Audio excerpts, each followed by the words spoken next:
you like losing your rights to tyranny? Just asking. Get unbound. Thanks so much for joining us today. I have two very special guests on the line today. In addition to that, we have our normal contributor and all-around good friend, Rory, on the line. Today we have Aaron Dykes and Melissa Melton from truthstreammedia.com. Oh my God, you guys, what a small world. Thanks for joining us. Oh, it's good to be here, Sean, and good to finally talk to you. I've followed your work for a while as well. Yeah, thank you very much. Appreciate it. Oh, you guys, this is such a small world. I suppose we ought to welcome our friend Rory, too. You guys have not had the pleasure of meeting Rory. He's a regular contributor over at SGT Report. Rory, are you on the line? Reporting in from FEMA Region 4, and it's a beautiful day. It is a beautiful day here, too, as well. So, Aaron Dykes and Melissa Melton, thanks so much for taking the time. I know you guys are new to the Unbound radio family. I want to welcome you. My little show happens at noon Central on Saturdays, and you guys have a show. Why don't you tell us about the time and date? Is it right after this one? Is it once a week? Is it several times a week? I think we're an hour after your show, but we are doing Saturdays from here on out at 3 to 5 p.m. Eastern. That's 2 to 4 Central, so coming up in just a little while. We're very excited about it, though. Well, very exciting, and I suppose you will upload those to your YouTube channel maybe, and certainly put them at truthstreammedia.com too, right?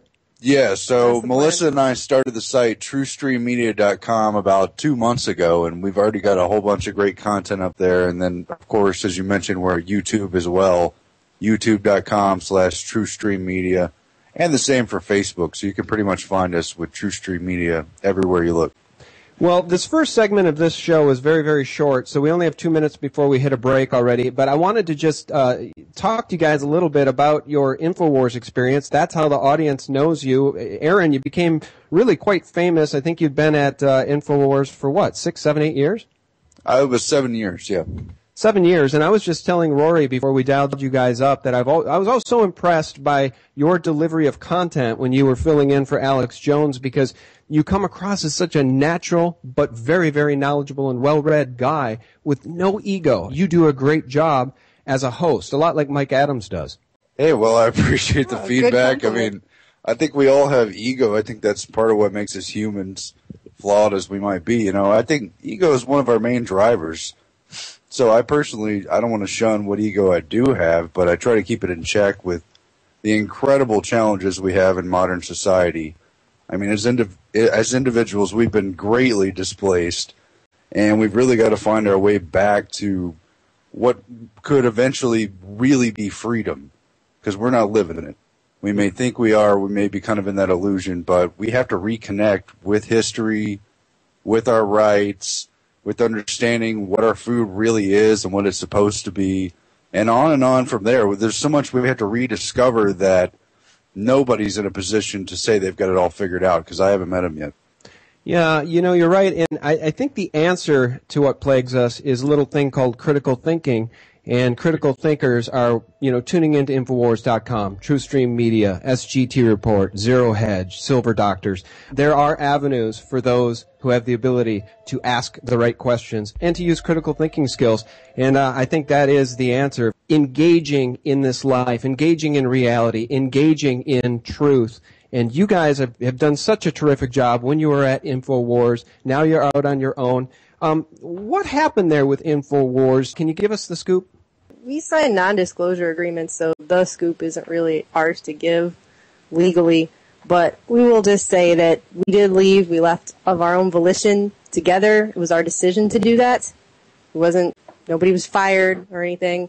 And we now work together. So I think that if people read between those lines, they can pretty much figure out what happened. So. Well, thank you. And I didn't mean to put you on the spot. I really wanted to know for me personally, because when I'd heard Aaron had left, initially I hadn't heard that you left, Melissa, and I had also heard that Aaron went to work for Glenn Beck, which is just a crazy conspiracy theory in and of itself. So I might as well ask you guys directly.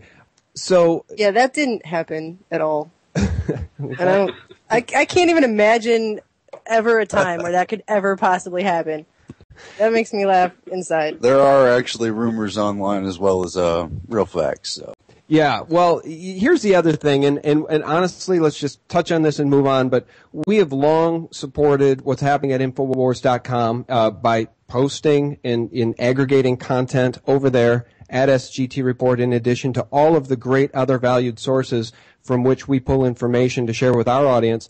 And every now and then, we will take heat from trolls that say, you know, I'm not fully awake because I don't recognize that Alex Jones is a Cointelpro agent. And as I've always said, if Alex Jones is Cointelpro, then we could use 1,000 more Cointelpro agents just like him, because he's woken up one heck of a lot of people.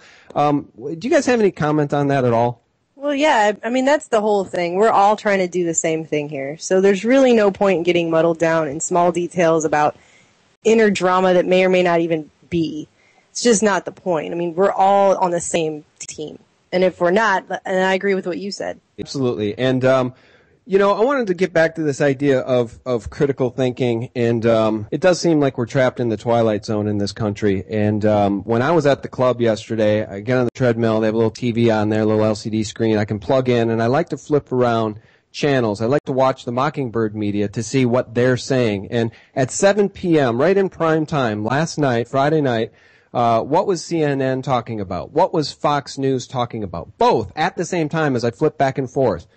The Trayvon Martin case. Who is Rachel Jeantel, the star witness?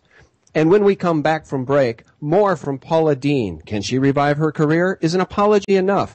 I mean, it's just ridiculous. That's how you know we're trapped in this Mockingbird nonsense paradigm when Fox News is not reporting on NSA wiretapping. They're not reporting really deeply on the Gang of Eight immigration bill and what it means for the future of our nation. You know, they're not reporting on Benghazi. What's your guys' take on that? It's amazing. I mean, just with the NSA thing, it's turned into a soap opera and a drama about where's Snowden and even did he finish high school and does that, you know, disqualify him as an individual? Is he some kind of limited hangout? Is he working for the other side as well? We'll probably never know the answer to these questions. Nobody really knows the nature of Anonymous or WikiLeaks or a lot of these organizations, but we do know our entire government has wholesale spied on the population. They consider us children and their little keepsakes, and we're not getting real answers. I've not heard anybody really go into detail on whether or not what the NSA has been doing is a crime, which I think prima facie it obviously is. Do we still value in any manner our Fourth Amendment or any of our other protections as individuals in this country? Can we even be individuals? Well, back to what you were saying too, Sean, a second ago. I read that, I mean, even in Reuters, they said, where are the heads rolling? You know, both sides are kind of mum. Even Obama's harshest critics aren't coming out and saying, hey, what's up with this NSA thing? Why aren't you doing anything about it? They're just kind of sitting there, Paula Deen and all that other stuff you said. But on the other side of that, too, you have questions like, the NSA has all this vast power and money. They're able to do all this stuff. How come they can't find Snowden? Yeah. Journalists can find him. That was easy enough for them to do. But the NSA is supposed to be all-powerful, all-seeing, all-knowing, can't find this guy? Really? Yeah, you're right. That's interesting. And before we brought you guys on, Rory and I were talking right before the show started, and he made a great point about the way the world is seeing this now, regardless of who Edward Snowden is, regardless of what his intentions were, which I think are very clear. I don't think he got $1 million or a $10 million payday from the Chinese or the Russians. I think he walked away from a $122,000 a year job, and now his life is a living hell. Apparently he voted for, or wanted to vote for Ron Paul. He supported Ron Paul, so of course that makes him a bad guy. Rory, what was your take on this? Why don't you remind us? Well, I think that, first of all, it's just an individual, like Gerald Celente.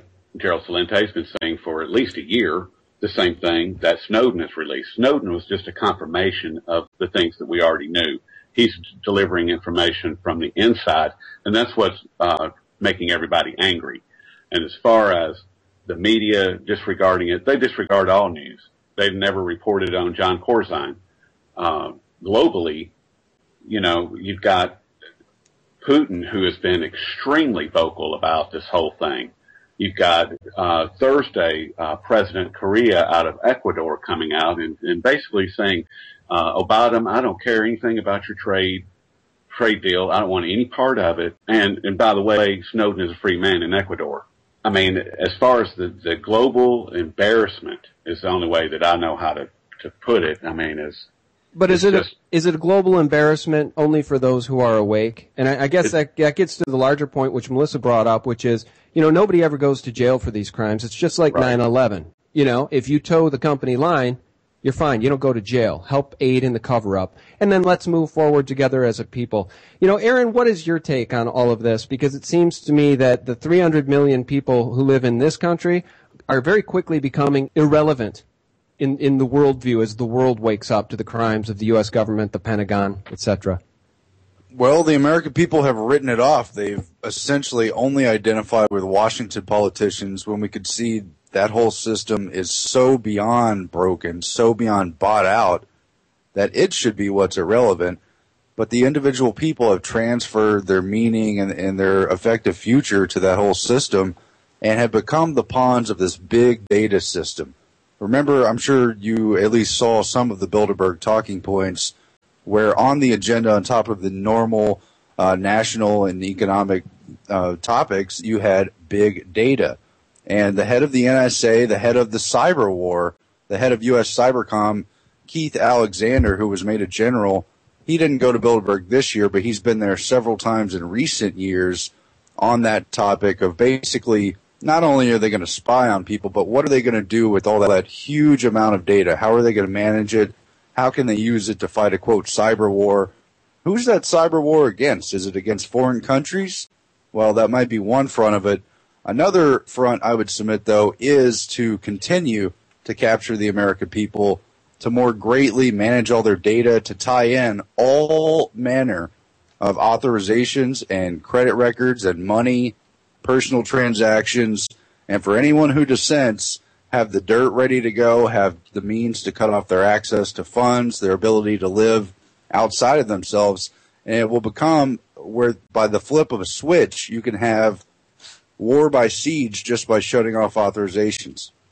Pulitzer Prize-winning author Mark Mazzetti's book, Way of the Knife, in that book he says Obama is now using the military for assassination operations, and General Stanley McChrystal was part of running that special operations component, and he was part of the Pat Tillman cover-up. I think the point is that the NSA can use all of their data that's collected against their political opposition. They can use it against judges. They can use it against guys like Edward Snowden. They can use it against people like Micahel Hastings. They can use it against the Glenn Greenwalds of the world. They can shut down real journalism and real reporting, and really roll us out into a modern day form of what Orwell predicted in 1984. I mean, is that where we're headed? Are we headed to a Brave New World or 1984 or a combination of both? Hey, that's the big argument, right? I mean, Aldous Huxley issued his revisitation of Brave New World in the late 50s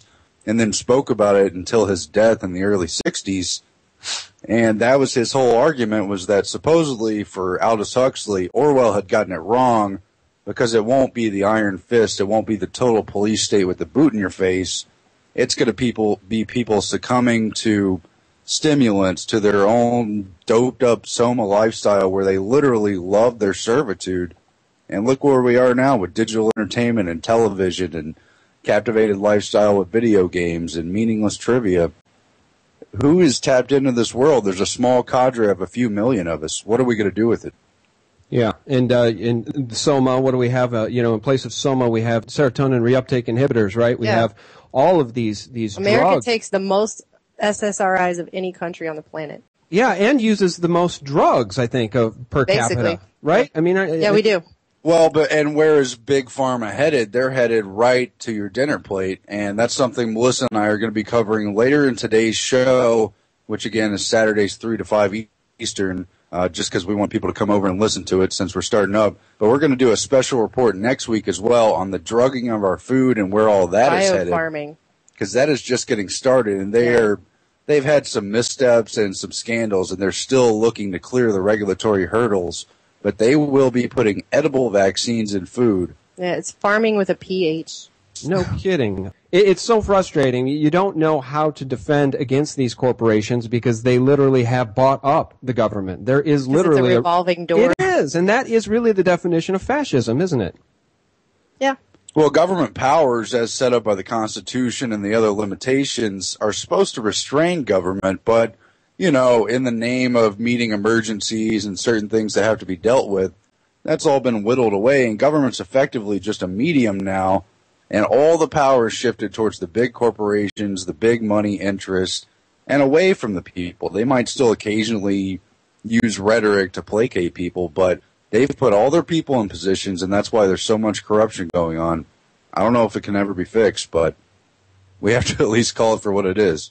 Well, we have to try. We have to not comply. As Richard Grove has said, if you use critical thinking and you don't comply, if you withdraw from the system, the puppet masters can't manipulate us as easily. And with the explosive growth of alternative media and the death of the mainstream mockingbird media, as their numbers collapse and our numbers grow, it seems to me that people are headed in the right direction. And that's my hope. We have a minute and 11 seconds before we go to break.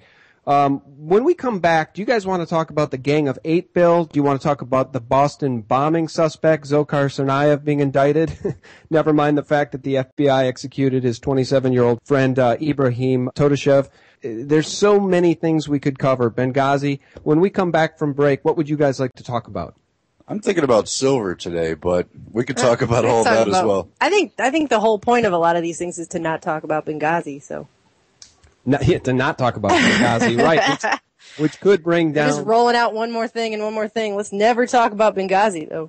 Exactly. What is that gal's name? The star witness in the Trayvon Martin case. Let's talk about her. Let's not talk about real news. We have Aaron Dykes and Melissa Melton on the line from Truthstream Media. You guys, thanks so much for taking the time to join us. Oh, definitely. We're glad to be here and glad to be on Unbound Radio with you now. We sure do appreciate it. You guys are such glowing examples of what real Americans should be. Stand up for truth, stand up for honor. Seriously, stand up for the rule of law, stand up for the Constitution and the Bill of Rights while you still can. And I think that's the amazing thing about anybody that has the courage to get out there and start a YouTube channel, start a Facebook page, start a website, and speak some truth to power. Before we went to break, we were talking about a number of things. I think we should touch a little bit on NSA wiretapping, because I think the Micahel Hastings case is a great example of the way this information can be used to potentially target journalists and target truth tellers. Micahel Hastings' car blew up. They're saying he just crashed into a tree and died. They're saying it was all his fault, that he was driving recklessly.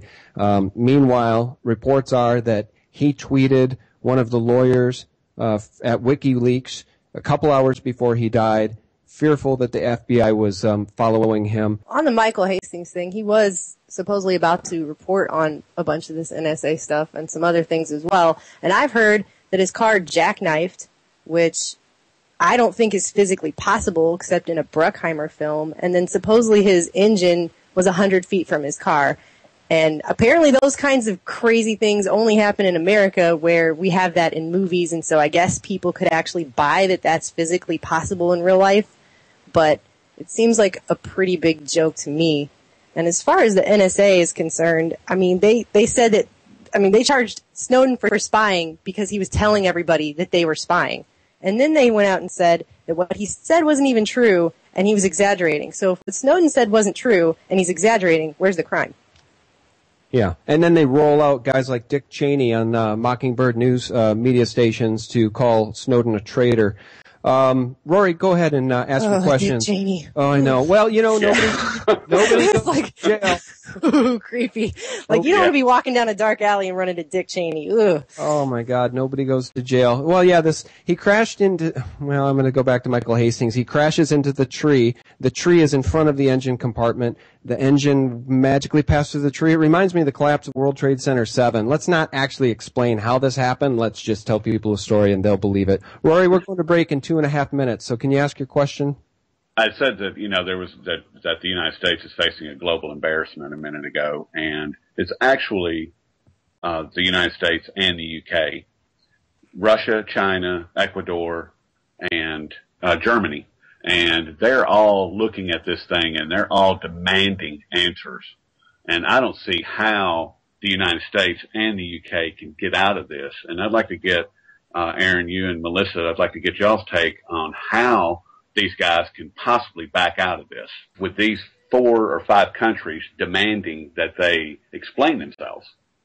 Well, they basically will continue to skirt the issue as they usually do. I mean, the leading tactic of the United States in terms of foreign policy, domestic, you name it, is, but will increasingly be, control of information. They already laughably brush off any real questions in a White House press conference. They do it all the more so on the foreign stage. And they really only talk to big players who are big enough to make an economic impact in terms of our debt ratio.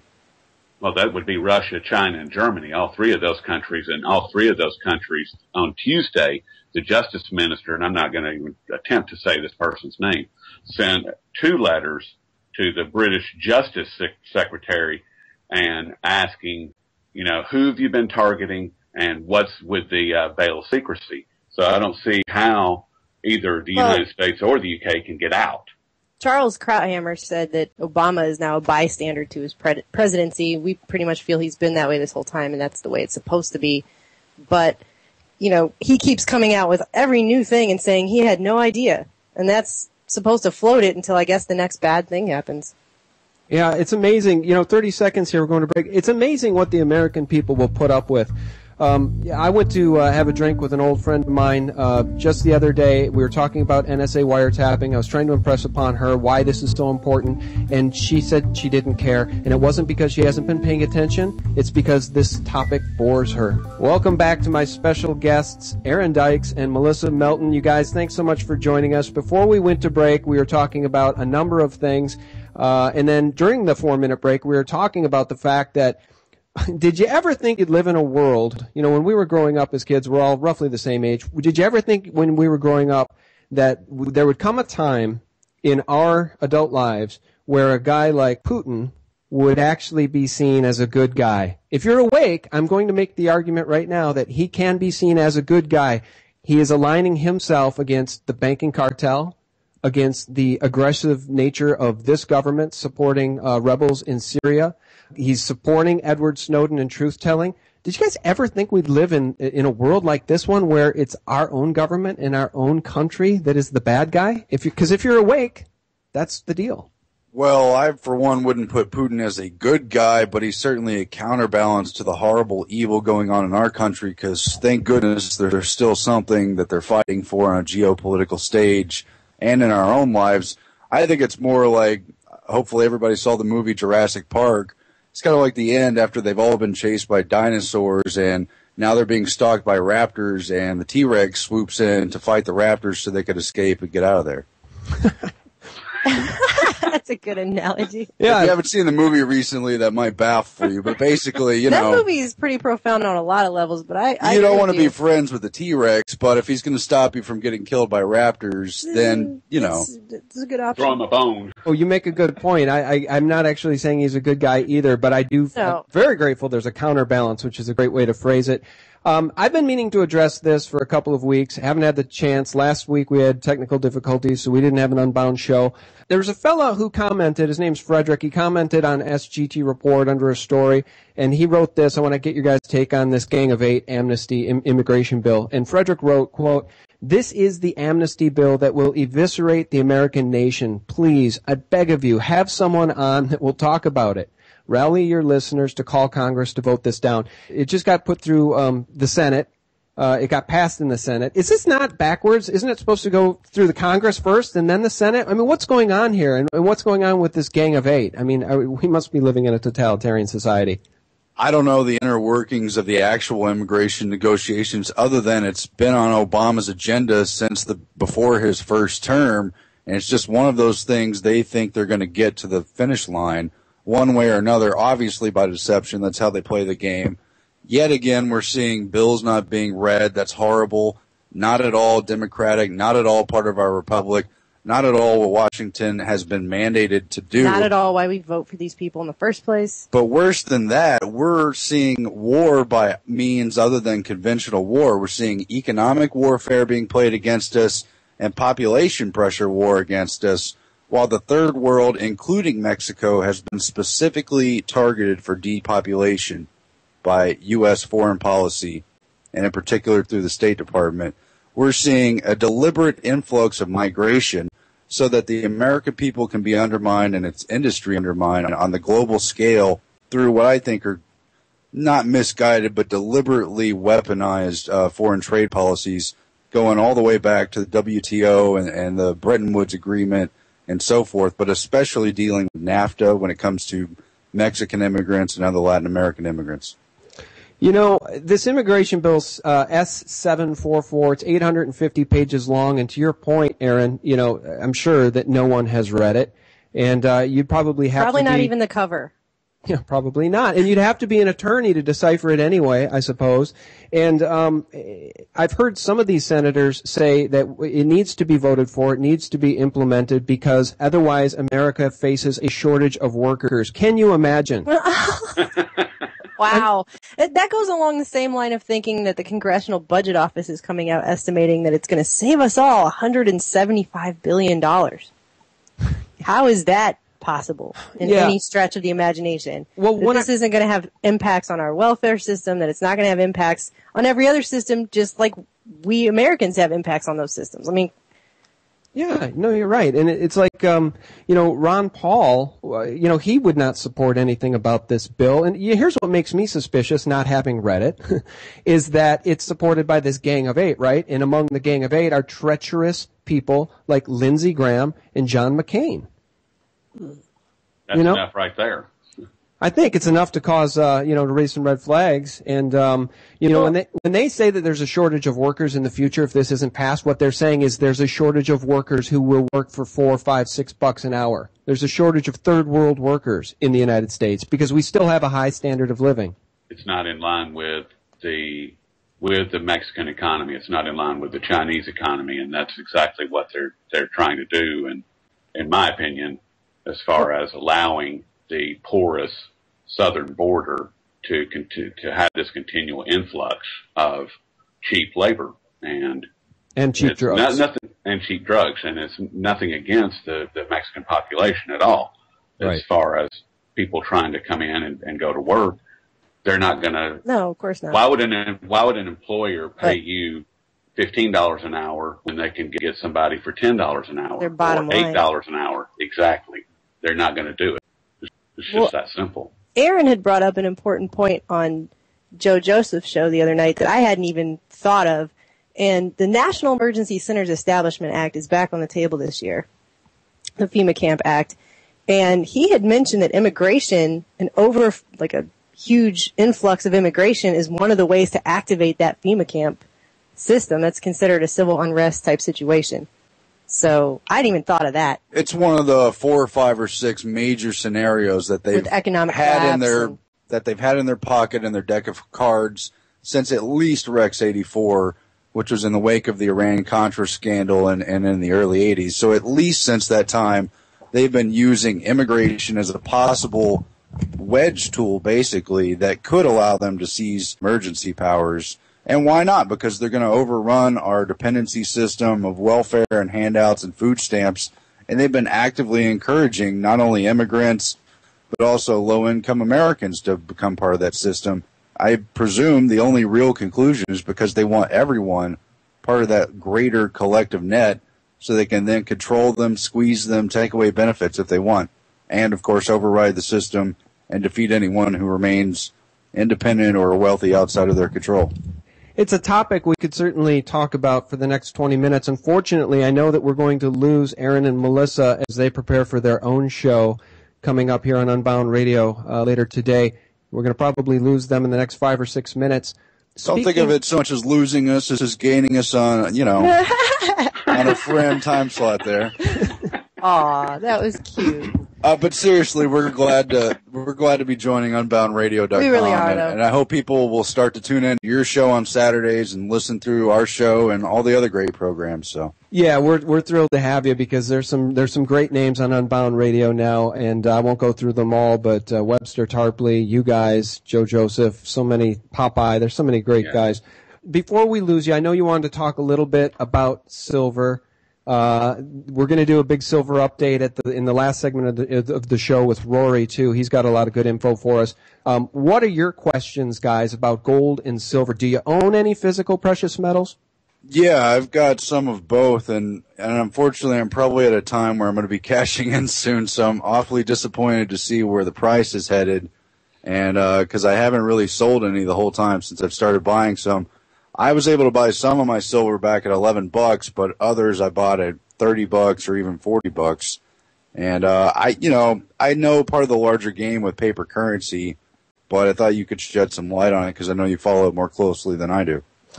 Yeah, I will play a clip for you here in 1 second. You can hear from the president of Scottsdale Silver himself, Josh Fair, who I interviewed yesterday. I gave a call over to Scottsdale and was fortunate enough to get him on the line as he talks about, well, I'll play the clip in a second, but J.P. Morgan, as you guys know, is a Federal Reserve cartel bank, and they hold one of the largest derivatives on planet Earth. They control the silver market through paper fraud, and this has been done absolutely by design, on purpose, because they don't want the American people waking up to the fact that their currency is at risk of imploding. They don't want people running into the arms of physical silver and physical gold, constitutional money, because obviously they want people to continue to have quote-unquote confidence in the dollar, because the dollar is a confidence game. It's a con game. Most American people have no idea, and when you take the price of silver and you drop it from 48 to 18, anybody sitting on the sidelines is saying, what a crappy investment that is. And they're scared to death and they don't want to touch it. And I just feel terrible that folks are now in a situation like you are, Aaron, where you've lost money. That should not be the case. And I'll tell you why that shouldn't be the case. Let me give you this clip right now from Josh Fair, the president of Scottsdale Silver. It's a brief clip. It explains a lot. Production's still running, but it's interesting to see as silver now has gone below what the cash costs per mine sometimes may show $8-10 an ounce, but when you factor in the whole corporate overhead of most of these primary silver miners, the price is probably closer to 22 to 25 an ounce. So here we are in a situation where a lot of these mines are not producing profits, and we're going to see layoffs. We're going to see the lack of exploration take place. And the point is that these mines cannot sell for more than it's costing them to pull it out of the ground. In fact, any silver they're selling into the market in their pre-signed contracts where they're obligated to deliver silver every week, every month, they are losing money on the silver that they're selling. And if this continues, they're just going to shut down operations. The Kennecott mine, which produces somewhere in the neighborhood of 16 to 18% of all of the domestic silver, they just had a huge mining collapse a month and a half ago, 2 months ago, and they're going to be offline for at least a couple years, maybe forever. And what we're up against is a criminal cartel that has absolutely devastated the mining companies and the gold and silver market in general. And that's where we're at. It's a very rare opportunity to be able to purchase a valuable commodity at less than it costs to pull it out of the ground. And Aaron, if I too have been looking at a situation where I need to raise some funds, and one of the ways one of the items that's on the block is some of my stack, and I'm finding that I can be fairly creative as far as generating some Federal Reserve notes. Hey, Rory, we're going to lose them, and we go to break in 90 seconds. I would suggest looking around to see what is absolutely not necessary and considering Craigslist or eBay or a yard sale. Well, guys, thanks so much for joining us. What is your take here on precious metals? Did that answer any of your questions? Yeah, it just, it'd be great to see the price go back up, but if it's not, it's still obviously worth looking into, and we, of course, still are interested in having real currency. I don't have any particular insight. I'm just following the market trends really on that front. Yeah, and I think to Rory's point, please hang on. If there's any way to hang on. I'm not saying they're not going to take it to 12 or $14, but I swear to you, it seems to sell is about the minute it goes back to 50. That's been my experience. Yep. in these markets since 1996. But they are the masters of artificial supply and demand. So we do have lots of insights on other topics, so I hope people will tune in to Unbound Radio later at 3 to 5 p.m. Eastern. We're going to do our first TruthStream Media broadcast, and it's great to join you. Excellent. And they can find you at truthstreammedia.com, correct?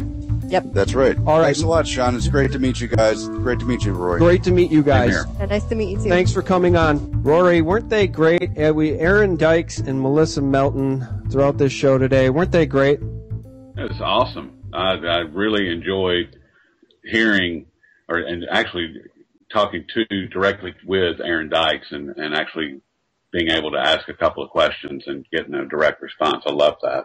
Yeah. Wonderful people. They are the genuine article.